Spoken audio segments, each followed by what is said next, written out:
রাজধানীর মগবাজারে চাপাতি দিয়ে কুপিয়ে ছিনতাইয়ের ঘটনায় 4 জনকে গ্রেফতার করেছে পুলিশ।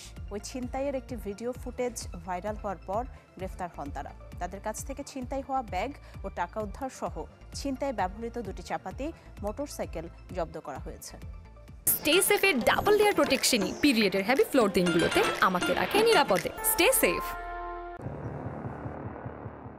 18 মে বিকেল 5:22 ঘটনাস্থল রাজধানীর মগবাজার।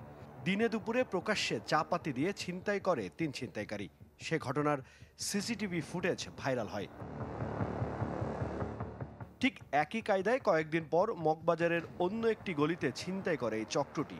আগের ঘটনায় মামলা হলেও এই ঘটনায় কোনো অভিযোগ হয়নি। 2 ঘটনার সিসিটিভি ফুটেজ দেখে তদন্তে নামে ঢাকা মহানগর গোয়েন্দা পুলিশ।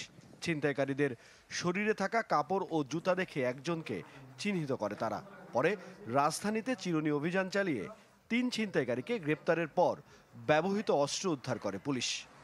পুলিশের কাজের প্যাটার্ন দেখে তারা কিন্তু তাদের কাজের গতিও কিন্তু পরিবর্তন করেছে। ফলে কিন্তু তারা এক জায়গায় অবস্থান করে, আরেক জায়গায় অস্ত্র রাখে এবং আরেক জায়গায় পিও হিসাবে তারা অপারেশনে যায়। মোবাইলের ক্ষেত্রে যদি আমরা খুব বেশি করি, ইনফাসিস দেই, দেখা যাবে তারা এই সময়টা তো মোবাইল বন্ধ করে রেখে দিয়েছে কিংবা তার অবস্থান হচ্ছে কেরানীগঞ্জে। পুলিশ বলছে চক্রটি দীর্ঘদিন ধরে ছিনতাইয়ের সাথে জড়িত।